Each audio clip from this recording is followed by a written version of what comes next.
what Jerry doesn't realize is that he has been an abject failure for the last 30 years. Jerry continued to say again today was, I've done this because I took risks. When I first bought the Cowboys, I was 46. I don't know how many times I've heard that one. Yeah.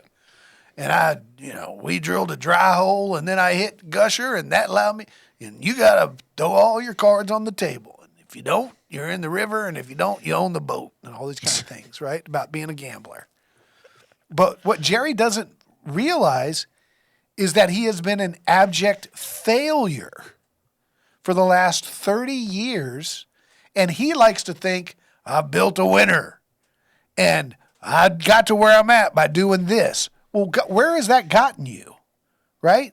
Yes, you hired Jimmy Johnson, and Jimmy Johnson hit the jackpot, and Jimmy Johnson was the greatest thing ever, and they even won a championship after he left because Barry inherited his players. And he controlled the personnel. But since then, it's been 30 years of nothing because you're trying to do it yourself. And so I think he's just living he and Steven both are living in this world. Like, none of this matters unless you get football players. They're talking about their roster being one of the best. They're talking about Dak being one of the best. They're not. They're not. They are a bad football team.